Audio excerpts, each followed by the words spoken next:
largely a Pakistani problem. What is the data saying? That it isn't. It's mostly white people. 3.9% of group-based offenders are Pakistani and 85% are white. The reporting has been very heavily focused on Pakistani men and heavily focused on the offences committed against white girls. And you can see from the data that the highest proportion of those offences is actually committed by white men. It impacts on the confidence of the victims coming forwards from other group-based offending. So if you would have a national inquiry into Pakistani grooming gangs, you would be ignoring 90% of those grooming gangs. And that only makes up about 18% of all group-based offences, which in itself is only 3.5% of all child abuse. Victims of Pakistani grooming gangs, a lot of them do want a national inquiry. I think what's being highlighted here by the police is that there are a lot of people who are victims of child abuse. You know, if you had a national inquiry specifically into this one thing, that might discourage people. If it's so clear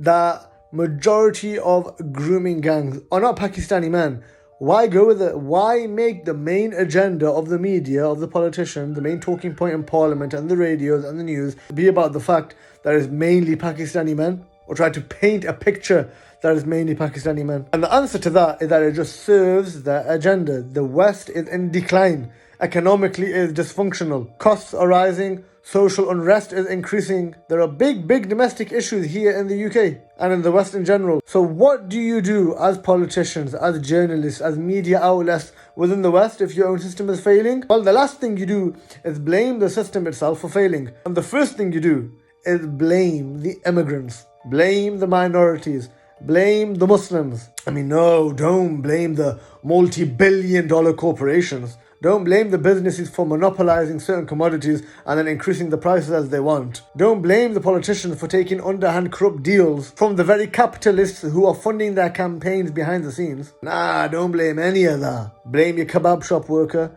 blame your taxi driver, and blame the people who are fleeing war-torn countries trying to get to safety elsewhere.